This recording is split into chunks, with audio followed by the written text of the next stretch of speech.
Se você acha que seu coração tá partido, eu sinto em te contrariar, mas quem tá realmente partido é o seu cérebro. Pra quem já passou por um término, sabe que você tem aquela ansiedade, aquele vazio e aquela clássica mania de querer reler todas as conversas que vocês tiveram. Existem explicações químicas, neurológicas, psicológicas pra explicar tudo que você tá sentindo e pra explicar por que um término é tão doloroso pra gente. Hoje a gente vai entender um pouquinho mais sobre como um término, ao invés de partir o seu coração, parte o seu cérebro e deixa ele todo bagunçado. Vamos conversar sobre o perigo psicológico de tentar apagar as memórias passadas e sobre como a sociedade nos molda para desmoronar depois de um término.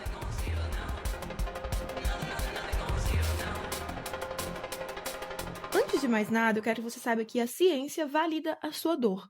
Quando você se relaciona com alguém, você não tá apenas trocando beijos, você tá construindo pontes neurais que se acostumam a essa pessoa. Então, você está criando uma rotina, você está criando hábitos, você se acostuma ao toque, à presença, ao cheiro, a tudo dessa pessoa. Nosso cérebro entende isso tudo como segurança e estabilidade.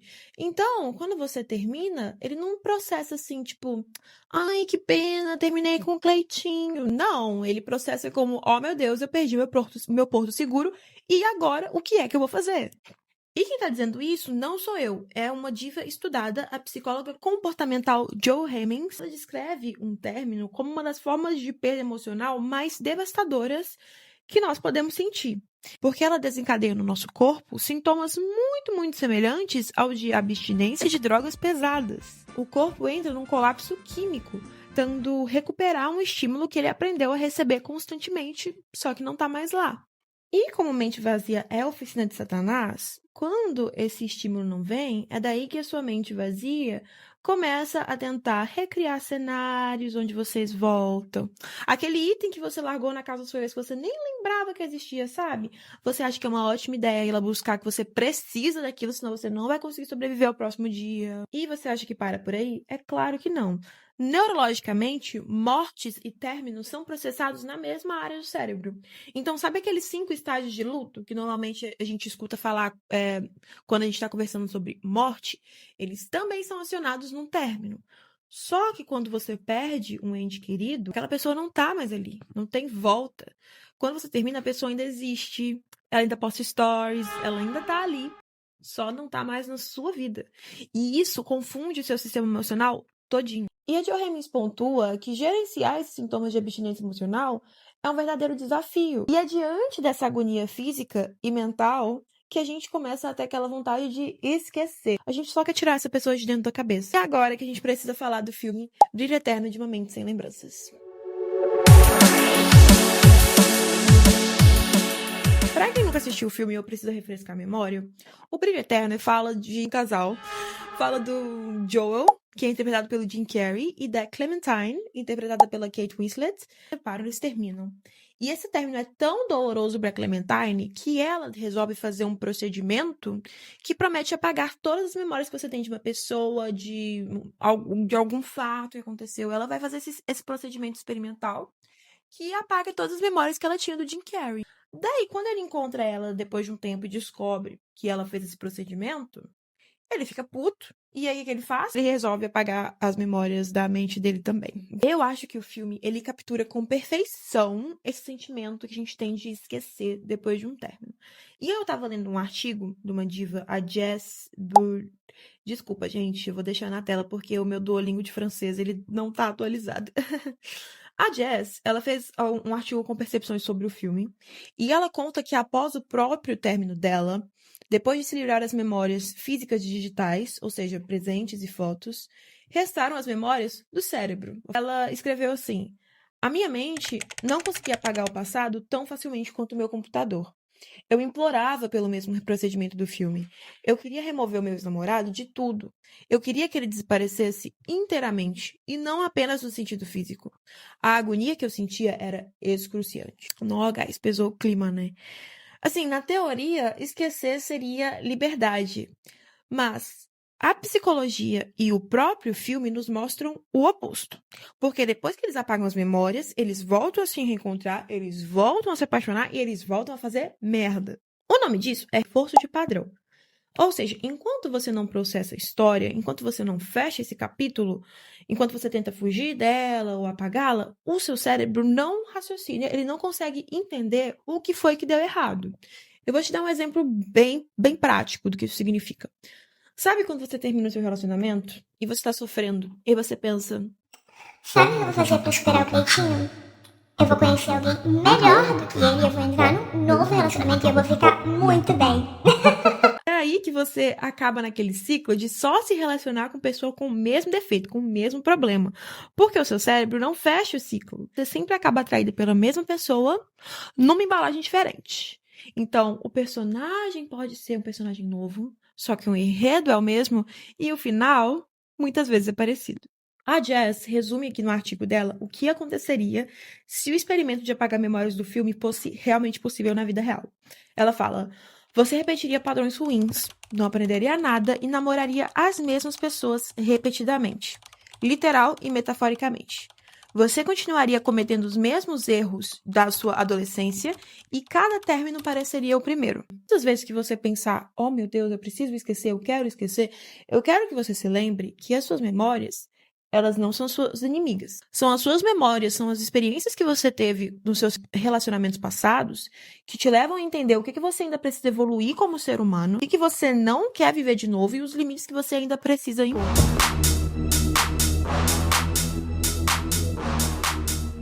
Mas, além da química do cérebro e das armadilhas da memória, tem uma camada social que faz com que a gente sofra mais do que o necessário. Aquela história de alma gêmea. Vem desde esse conceito de Platão, passando pelos contos de fadas, e industrializado pelos filmes da Disney, que se você tem uma idade parecida com a minha, você também cresceu assistindo.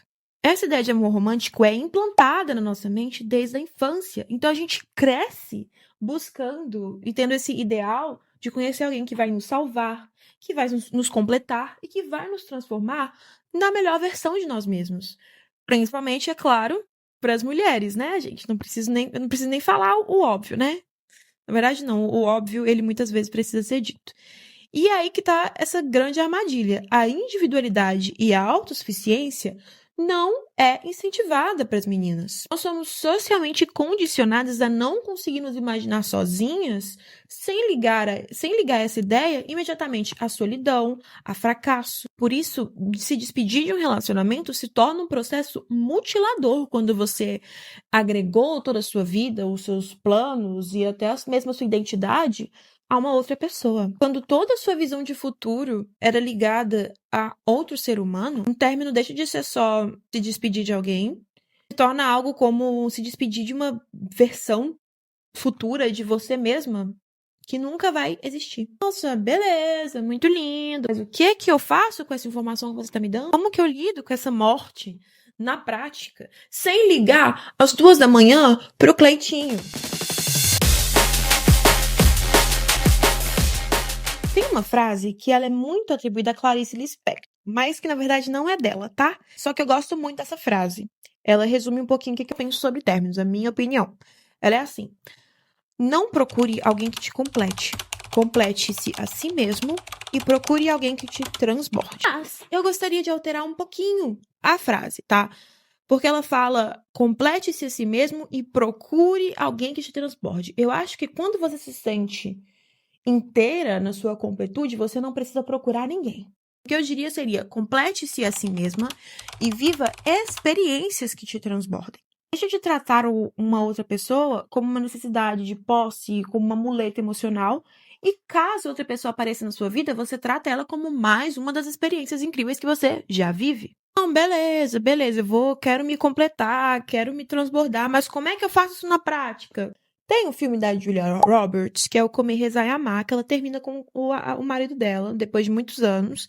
E aí ela parte para uma jornada transformadora para buscar elevação espiritual e autoconhecimento. Ela vai para 3 países. E aí é incrível. Você não precisa sair do país para sair da sua zona de conforto. Sabe aquela aula de cerâmica fria que você salvou no seu assistir mais tarde no YouTube e você nunca fez? Vai fazer ela. Vai se matricular, vai se matricular numa parada em grupo que você vai conhecer pessoas novas. sabe? Vai viver, gente, vai viver, vai construir a sua autoestima, sabe? Vai se tornar uma pessoa melhor para você mesma, sabe? Se torne uma pessoa que você vai olhar no espelho e falar, caraca, que mulher foda. Esse é o momento de você investir na sua autoestima, sabe? Tanto na sua autoestima física. Então vai mudar de visual, vai fazer um corte de cabelo, sabe? Vai se cuidar, vai comprar coisa pra você, vai cuidar de você. E também focando em adquirir conhecimento, experiências que vão fazer com que você se admire. Porque isso vai tanto desfocar a sua mente do seu ex, então você vai parar de pensar obsessivamente nisso, quanto vai te ajudar a criar uma base sólida de amor próprio e confiança em si mesma. E, gente, isso é muito importante. Você adquirir confiança em si mesmo é o que te faz não cair num relacionamento merda de novo. Eu vou te dar um desafio. Vou desafiar você. Lição de casa. Me conta, o que você sempre quis fazer? Você sempre pensou em fazer, mas você ficava assim, eu não sei se meu ex vai gostar disso. Eu não sei se ele vai achar bacana, então não vou fazer não. Faça isso semana que vem. Marca no seu calendário, ó, semana que vem. Vou te dar um exemplo. Para mim, eu sempre pensei em cortar meu cabelo curtinho, quase raspar meu cabelo e pintar de loiro. E daí eu fiz isso, e daí eu adorei, gente. Foi uma fase assim, nossa, cabelo curtinho assim, ó. Ai, outra coisa, tá? Contato zero. Gente, isso é lei, isso é básico, isso é o mínimo, pelo amor de Deus. É claro, adapte a sua realidade. Se você teve filho com essa pessoa, se você trabalha com essa pessoa, pô, que merda. Mas se você tem que ter esse contato com a pessoa, você vai conversar estritamente sobre o seu filho, estritamente sobre o seu trabalho. Você não vai chegar falando, ei, então, você viu o Jogo do Brasil? Não olhe stories, não caça saber da vida dessa pessoa. Você lembra que seu cérebro está num processo de abstinência? Se você reabre essa ferida, ele vai se sentir, ó, nossa, você vai se sentir ótima por 5 segundos. Depois disso, você só vai se sentir pior, você só vai entrar num buraco ainda maior e você só vai cavucar aquela ferida que ainda tá aberta. Atrasar o seu processo de superar esse relacionamento. Agora eu vou dar pra vocês meu relato, minha experiência pessoal. Eu tive 2 términos na minha vida. O primeiro foi com alguém, com um relacionamento que eu tive por 8 anos. E que eu comecei a namorar com essa pessoa quando eu era uma adolescentezinha. Então acabou que toda a minha identidade como adolescente, como jovem adulto, foi construída muito junto dessa pessoa, sabe? Então quando acabou, e nossa, vou viver a minha vida de solteira, Eu me apaixonei depois de 6 meses. Entrei num relacionamento novo. E, gente, eu não me arrependo de ter entrado nesse segundo relacionamento, mas olhando em retrospecto, eu sei que não foi ideal. E nem é porque eu não tinha superado meu ex ainda, porque eu já não tinha sentimentos pendentes pelo relacionamento anterior. Só que eu ainda não tinha criado essa base forte de autoconhecimento, autoconfiança e autoestima. Quando, quase um ano depois, o meu segundo relacionamento acabou, eu fiquei muito mal. Porque muito de quem eu achava que eu era e muito dos meus planos estavam interligados com aquela outra pessoa. Então, quando eu terminei, é aquilo que eu falei com vocês anteriormente. Não foi só um término, não foi só dizer tchau pra uma pessoa, foi dizer tchau pra uma versão de mim que nunca poderia existir mais. Foi ali que eu entendi que eu precisava dar um tempo, que eu precisava ser solteira mesmo, sabe? Tipo, não ver ninguém, ficar tranquila. E aí eu fui viver experiências individuais, eu fui fazer amigos, eu fui começar a valorizar mais relacionamentos não românticos. Hoje eu tô há 1 ano e meio solteira. E foi incrível, gente. Boa parte desse 1 ano e meio, eu passei assim, sozinha de tudo, só me conhecendo, entendendo quem eu era, priorizando trabalho, priorizando família, priorizando amigos. E hoje eu me sinto muito completa, eu me sinto muito confiante, eu me sinto linda. Eu consegui tirar projetos do papel, tipo, criar esse canal aqui. Eu tô morando na Holanda, algo que eu já queria há muito tempo. Então, assim, eu super recomendo, sabe? Que você, depois do seu término, você priorize você mesma acima de relacionamentos românticos. Acho que essa é a reflexão que eu deixo pra vocês a partir da minha experiência pessoal.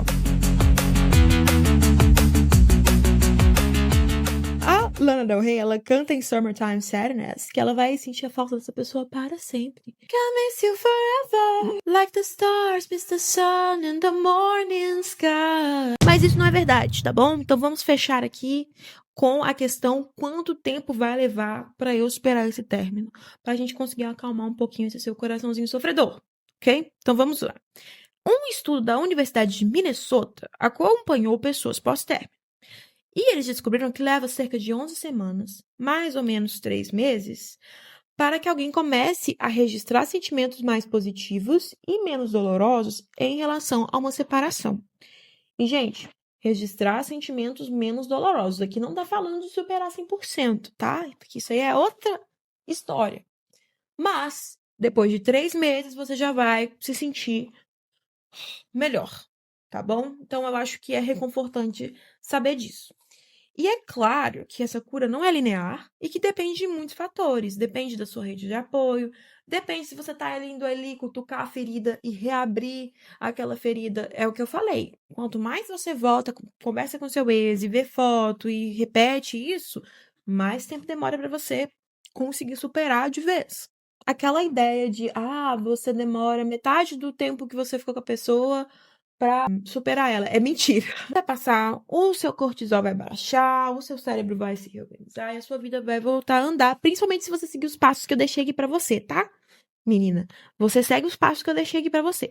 E outra coisa, tá? Se você tá com dificuldade, se você não tá conseguindo mesmo seguir esses passos sozinho, por favor, gente, não subestima a importância de terapia. Bom, para você que assistiu o vídeo até aqui, muito obrigada. Eu espero que eu tenha conseguido iluminar um pouquinho esse buraco escuro aí do seu coração. Lá ele. Bom, eu queria que você deixasse nos comentários como que foi o seu pior término e como que você fez para superar. Vamos criar um espaço aqui de acolhimento, de ajuda. Deixe as suas melhores dicas para superar um término, tá bom? Porque eu já falei as minhas dicas aqui, agora é a vez de vocês. Seu like, se inscreva no canal, me siga no Instagram. E me segue para mais fofocas inteligentes, psicológicas. Ou não tão inteligentes assim, a gente nunca sabe do próximo vídeo. Enfim, te vejo no próximo. Tchau! 34 minutos, gente. Eu fui até rápida dessa vez, mas o meu microfone estragou, tá? Já queria dizer pra vocês, meu microfone estragou, eu tô muito triste. Então é por isso que eu tô usando um iPhone não aqui quebrado, ó. Não repara a bagunça. E beba água.